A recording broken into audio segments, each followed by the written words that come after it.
जय श्री महाकाल। आप सभी लोगों को नव वर्ष की हार्दिक शुभकामनाएं। मैं ज्योतिष ब्रह्म ऋषि गुंजनधर आज ज्योतिषीय घटनाओं के आधार पर राशियों के बारे में 2026 के लिए एक विस्तृत चर्चा करने के लिए उपस्थित हुआ हूं।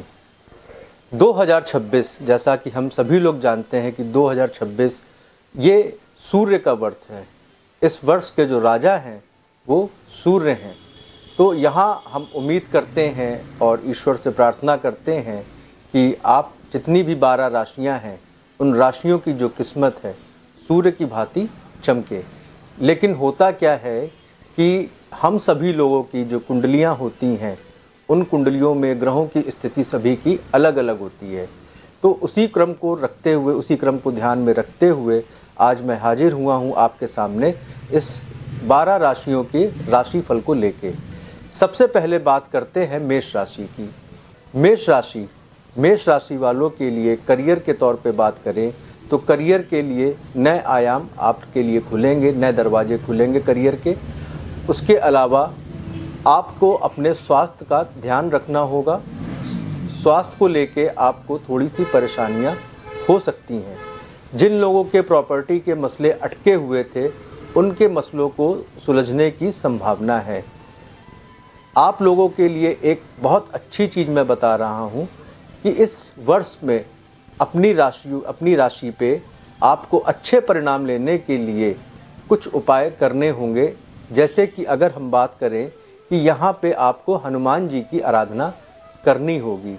हनुमान जी की आराधना के लिए आप ओम हनुमते नमः मंत्र का 11 बार रोज़ाना जाप करें। इससे आपको लाभ मिलेगा। और किसी ज्योतिष से परामर्श लेते हुए संभव हो सके तो एक माणिक्य रत्न धारण करें, इससे आपको लाभ मिलेगा। अगली राशि के बारे में हम चर्चा करेंगे। अगली राशि है वृषभ राशि। वृषभ राशि वालों को स्वास्थ्य को लेकर सतर्क रहने की आवश्यकता है। कोर्ट से संबंधित मामलों में आपको सफलता मिलेगी। यदि सरकारी नौकरी में है तो पदोन्नति की प्रबल संभावनाएं बनेंगी। राजनीति से जुड़े हुए व्यक्तियों के लिए भी यह वर्ष बहुत ही अच्छा रहने वाला है। यदि वैवाहिक जीवन की बात करें तो थोड़ा वैवाहिक जीवन में उतार चढ़ाव का सामना करना पड़ सकता है, जिसमें आपकी वाणी कहीं ना कहीं इसका कारक बनेगी। अतः अपनी वाणी पर संयम रखें। जिन विद्यार्थियों को परीक्षा या नौकरी से संबंधित परेशानियां चल रही थी उन्हें इस दौरान सफलता मिलेगी। उपाय के तौर पे आपको क्या करना है कि आपको अच्छा लाभ मिले। उपाय के तौर पे आपको शिवाष्टक का पाठ करना है। शिवाष्टक का पाठ करने के साथ साथ किसी ज्योतिष के परामर्श के साथ एक पन्ना रत्न धारण करें। अब अगली राशि पे आते हैं। अगली राशि है हमारी मिथुन राशि। मिथुन राशि के जातकों के लिए आपको बताना चाहेंगे कि मिथुन राशि वालों के लिए ये वर्ष आर्थिक मामलों के लिहाज से बहुत ही अच्छा रहने वाला है। फिजूल खर्ची में कमी आएगी। जो अभी तक का आपके खर्चे बहुत भयंकर तरीके से चल रहे थे, खर्चों पे कोई नियंत्रण नहीं था, बचत नहीं हो पा रही थी, तो उसमें कमी आएगी। वहीं 2 जून से 31 अक्टूबर तक बृहस्पति आपके धन भाव में उच्च अवस्था में संचरण करेंगे। तो जहां आपकी बचत के दरवाजे खुलेंगे, नए आय के स्रोत बनेंगे और यात्राओं से आपको लाभ मिलेगा। वहीं नौकरी पेशे वालों को अपने बॉस, जो आपके सुपीरियर हैं, जो आपके सीनियर हैं, उनके साथ अपने रिश्तों को मधुर बनाने की आवश्यकता रहेगी। किसी भी तरीके के मतभेद से आपको बचना चाहिए। उपाय के तौर पे आपको क्या करना है? उपाय के तौर पे आपको सूर्य गायत्री मंत्र का अधिक से अधिक आपको जाप करना है। सूर्य गायत्री मंत्र मैं आपको बता दूं।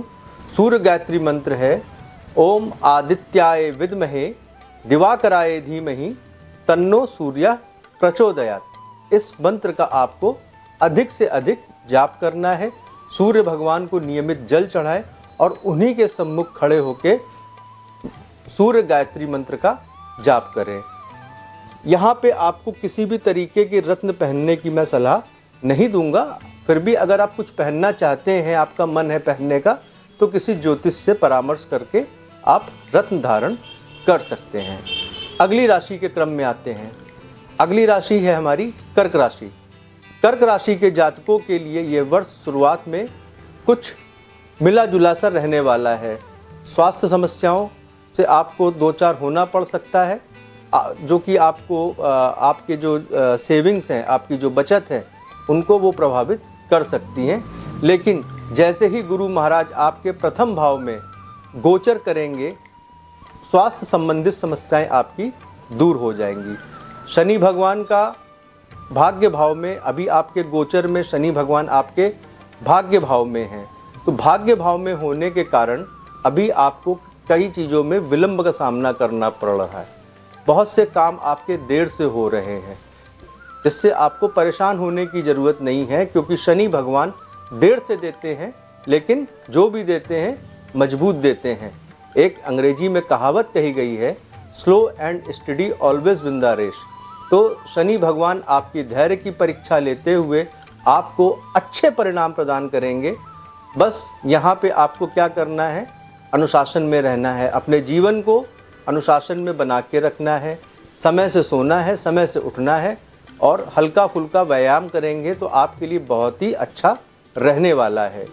यहाँ पे यदि आपने कोई ऋण लिया हुआ है जिसको आप अभी तक चुका नहीं पा रहे थे, तो ये साल आपको परेशान होने की आवश्यकता नहीं है। इस साल आप अपने उस ऋण को चुका पाएंगे। जो लोग ऋण लेने का विचार कर रहे थे अपने भवन निर्माण के लिए, अपनी कोई आप कार खरीदना चाह रहे थे, कोई वाहन खरीदना चाह रहे थे, जिसके लिए आप ऋण लेना चाह रहे थे, तो किन्हीं कारणों से वो ऋण नहीं मिल पा रहा था, तो वो भी आपको अब मिल जाएगा, उसमें भी आपको सफलता मिलेगी। उपाय के तौर पे आपको क्या करना है, नियमित रूप से राम रक्षा स्रोत का पाठ करना है, और एक सफ़ेद ओपल ज्योतिषीय सलाह के आधार पर अनामिका में आपको धारण करना है। अगली राशि आती है हमारी सिंह राशि। सिंह राशि वालों के लिए ये वर्ष बहुत ही उत्तम रहने वाला है, क्योंकि आपके जो राशि के स्वामी सूर्य हैं, ये उन्हीं का वर्ष है।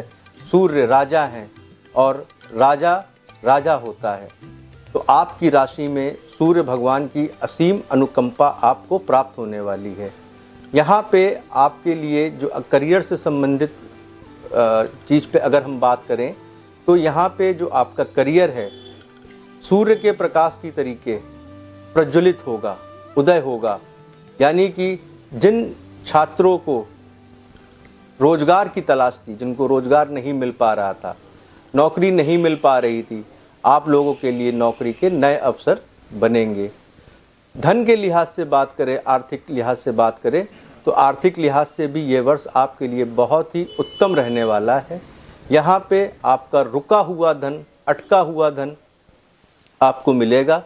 पैतृक संपत्ति में आपको मुनाफा मिलेगा।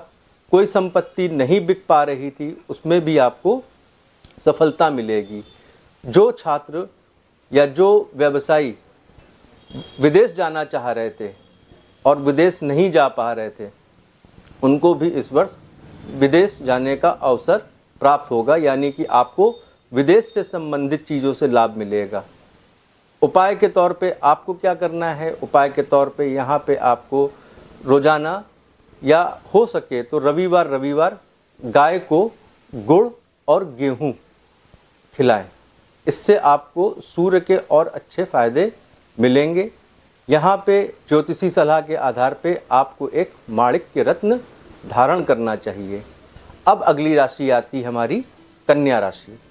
कन्या राशि वालों के लिए यह वर्ष कुछ परेशानियों के साथ, कुछ दिक्कतों के साथ दिखाई दे रहा है।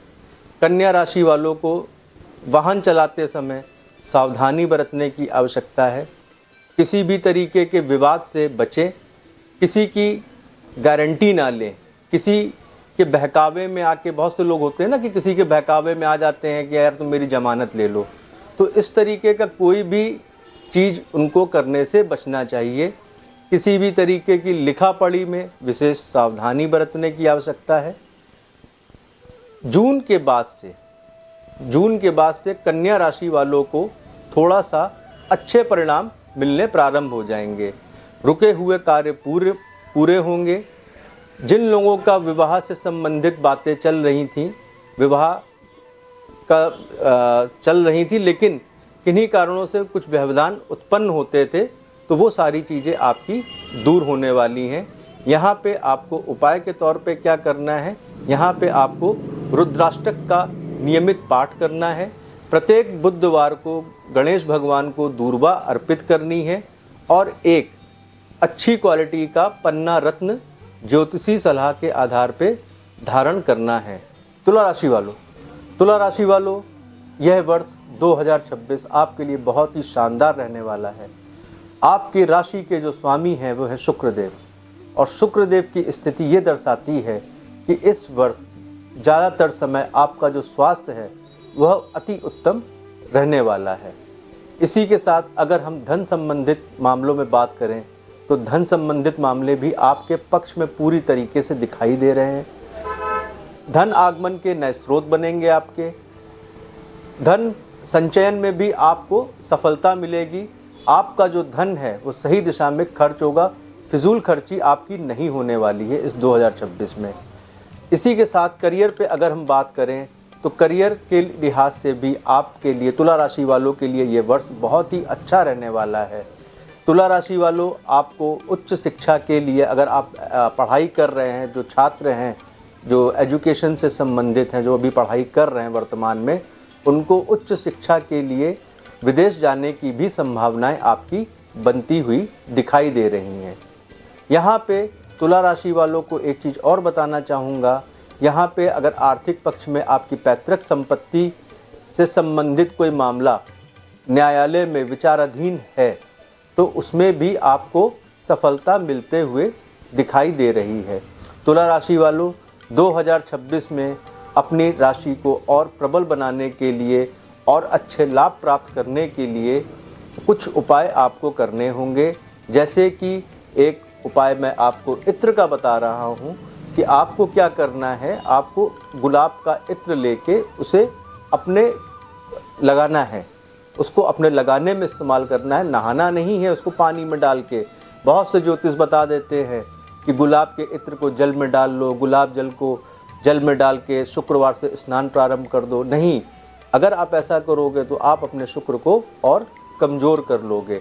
तो यहाँ पे आपको नहाना नहीं है बल्कि लगाना है, और उसी के साथ साथ आपको अच्छे लाभ प्राप्त करने के लिए कनक धारा स्त्रोत का शुक्रवार से नियमित पाठ करना है। और एक अच्छी क्वालिटी का ओपल रत्न आपको ज्योतिषी सलाह से धारण करने की सलाह देता हूँ। अगली राशि आती है वृश्चिक राशि। वृश्चिक राशि वालों के लिए 2026 बहुत ही उत्तम रहने वाला है। सूर्य आपके दसम भाव के स्वामी हैं। दसम भाव के स्वामी यानी कि आपके कार्य क्षेत्र के स्वामी हैं। कार्य क्षेत्र में आपके विस्तार होगा, नए बिजनेस की अपॉर्चुनिटीज़ आपको मिलेंगी। पिता से की सेहत में सुधार देखने को मिलेगा। यदि पिताजी आपके बीमार रहते हैं किन्हीं कारणों से तो उनकी सेहत में भी आपको सुधार देखने को मिलेगा। वृश्चिक राशि वालों, आपको क्या करना है, आपको हर मंगलवार को हनुमान जी के नित्य दर्शन करने हैं और उन्हें बेसन के लड्डू का भोग लगाना है। वृश्चिक राशि के बाद अब हम बात करते हैं धनु राशि की। धनु राशि के जातकों के लिए यह वर्ष बहुत ही शानदार रहने वाला है। धनु राशि के जातकों के लिए आर्थिक पक्ष के लिहाज से बात करें तो बहुत ही अनुकूल यह वर्ष आपके लिए रहेगा। शिक्षा के क्षेत्र से बात करें तो शिक्षा के क्षेत्र में जो विद्यार्थी शिक्षा से संबंधित कार्य कर रहे हैं, जो इंटरव्यू के लिए जा रहे हैं, नौकरी तलाश कर रहे हैं, उन्हें भी हर तरीके से इस वर्ष सफलता मिलते हुए दिखाई दे रही है। धनु राशि वालों, आपको इस वर्ष बहुत चुनौतियों का सामना नहीं करना है। आपके लिए ये बहुत अच्छी बात है। यह वर्ष आपके लिए बहुत ही शानदार है। आपके लिए इस वर्ष आपको केवल इतना करना है कि आपको अपने गुरुजनों का सम्मान करना है, जो वृद्धजन हैं उनका आपको सम्मान करना है। यह वर्ष आपके लिए बहुत ही उत्तम रहने वाला है। उपाय के तौर पे मैं आपको बता दूं कि किसी वृद्ध या किसी वृद्धा आश्रम में जाकर वहाँ जो वृद्ध हैं, प्रत्येक शनिवार या प्रत्येक गुरुवार आपको जाके वहाँ उनको कुछ न कुछ भोजन कराना है या उनके भोजन की व्यवस्था करनी है, जिससे आपको इस वर्ष बहुत अच्छा लाभ मिलेगा। क्योंकि आपका जो धनु राशि वाले हैं, आपके जो राशि के स्वामी हैं वो हैं गुरु। तो गुरु का लाभ लेने के लिए गुरु का सम्मान, वृद्धजनों का सम्मान ये करते रहिए। आपके लिए ये वर्ष बहुत अच्छा रहेगा। आप अगर कोई रत्न धारण करना चाहते हैं तो ज्योतिषी सलाह करके आप इसमें अपने लिए या तो एक माणिक्य या फिर एक पुखराज रत्न धारण कर सकते हैं। धनु राशि के बाद अगली राशि आती है हमारी मकर राशि। मकर राशि वालों, आपके लिए यह वर्ष मिला जुला रहने वाला है। हालांकि शनि आपकी राशि के स्वामी हैं, लेकिन फिर भी कहीं ना कहीं वो आपके कार्यों में, आपकी राहों में थोड़े बहुत रोड़े अटकाते हुए दिखाई दे रहे हैं। यहाँ पे आर्थिक पक्ष के अगर आधार पे हम बात करें तो यहाँ पे थोड़ी सी फिजूल खर्ची हो सकती है। बचाने का प्रयत्न करेंगे, बचेगा नहीं पैसा, खर्च होगा। लेकिन खर्च किस में होगा? खर्च जैसे आप कोई अपने लिए भूमि खरीद सकते हैं, आप अपने लिए कोई वाहन खरीद सकते हैं, या आप अपने बच्चों को हायर एजुकेशन के लिए पैसा उस पर खर्च कर सकते हैं। फिजूल खर्ची तो उसको वैसे हम नहीं कहेंगे, क्योंकि ये भी एक तरीके का आपके लिए इन्वेस्टमेंट हो जाता है। इस वर्ष अच्छा लाभ लेने के लिए आपको क्या करना है? आपको शनिवार को पीपल के वृक्ष की सेवा करनी है और एक लोहे का छल्ला अपनी मध्यमा उंगली में धारण करना है। अगली राशि आती है हमारी कुंभ राशि। कुंभ राशि वालों, आपकी भी राशि के जो स्वामी हैं वो शनि देव हैं, और कुंभ राशि वालों के लिए कहीं ना कहीं इस वर्ष जो है अगर हम बात करें तो शनि की 7.5 भी आप पे चल रही है। तो शनि की 7.5 चल रही है, हालांकि कष्ट आपको उतना नहीं होने वाला है, क्योंकि शनि की 7.5 का ये आपका मध्यांतर चल रहा है। इसका आपको कहीं ना कहीं थोड़ा लाभ भी मिलेगा। लाभ किस तरीके से मिलेगा? बनी सी बात है, यहाँ पे शनि आपको विदेश से संबंधित मामलों में सफलता दिलाएंगे, पैतृक संपत्ति में लाभ दिलाएंगे, और संतान पक्ष से भी आपको कोई ना कोई शुभ समाचार प्राप्त होगा, या आपकी संतान की नौकरी नहीं लग रही थी या व्यवसाय में संबंधित परेशानियां चल रही थी तो वो सारी परेशानियां दूर होंगी। उपाय के तौर पे क्या करना है? आपको शनिवार को कोई काली गाय को कुछ ना कुछ खिलाना है, और उसके अलावा आप भी यहाँ पे अगर कुछ दान अतिरिक्त करना चाहते हैं तो काले तिल के लड्डू का दान किसी निर्धन व्यक्ति को या किसी ज़रूरतमंद व्यक्ति को कर सकते हैं। कुंभ राशि के बाद अगली राशि आती है मीन राशि। मीन राशि वालों, आपकी राशि पे शनि की 7.5 है, आपके लग्न पे हैं शनि, तो यहाँ पे आपको स्वास्थ्य संबंधित मामलों पे ध्यान देने की आवश्यकता है। कहीं ना कहीं यह वर्ष आपके लिए थोड़ा सा कष्टदायी दिखाई दे रहा है। कोई छुपा हुआ रोग, छुपा हुआ शत्रु अचानक उभर के सामने आ सकता है। हो सकता है डॉक्टर कोई आपको शल्य चिकित्सा बता दे, आपका कोई ऑपरेशन छोटा मोटा हो सकता है। तो ये आपके स्वास्थ्य से संबंधित मामलों पे थोड़ा सा आपको ध्यान देने की आवश्यकता है। आर्थिक संबंधित मामलों पे अगर हम बात करें तो आर्थिक पक्ष के लिहाज से भी यह वर्ष आपके लिए मिला जुला रहने वाला है। यहाँ पे आने का भी साधन दिखाई दे रहा है, जाने का भी साधन दिखाई दे रहा है, यानी कि जितना आप कमाओगे उतना ही आप खर्च करोगे। बहुत अच्छी आपको यहाँ पे आर्थिक स्थिति में प्रोग्रेस देखने को नहीं मिल रही है। आर्थिक आपका मिला जुला है। करियर संबंधित मामलों पे अगर बात करें तो करियर संबंधित मामलों में भी डिले दिखाई दे रहा है। करियर संबंधित मामलों में विद्यार्थियों को अत्यधिक परिश्रम और मेहनत करने की आवश्यकता है, और उसके अलावा अगर आप विदेश जाना चाह रहे हो तो उसमें भी आपको थोड़ी बहुत स्ट्रगल दिखाई दे रही है। तो मीन राशि वालों, यह वर्ष आपके लिए बहुत अच्छा नहीं दिखाई दे रहा है। फिर भी कुछ न कुछ लाभ आपको प्राप्त हो, इसके लिए एक उपाय हम आपको बता रहे हैं। ईश्वर ने चाहा तो इस उपाय को करने से आपको सफलता प्राप्त होगी। आपको क्या करना है, आपको बुधवार से प्रारंभ करते हुए प्रतिदिन राम रक्षा स्तोत्र का पाठ करना है। प्रत्येक गुरुवार को आपको गाय को केला खिलाना है और किसी ज्योतिष से परामर्श करते हुए एक पुखराज, पीला पुखराज रत्न आपको धारण करना है। इसी के साथ हमारा 12 राशियों का राशिफल कार्यक्रम समाप्त होता है। आप सभी लोगों को हमारी तरफ से जय श्री महाकाल। महाकाल बाबा की आप सब पर कृपा बनी रहे और सभी के लिए यह वर्ष 2026 बहुत ही मंगलमय रहे। आप सभी को जय श्री महाकाल।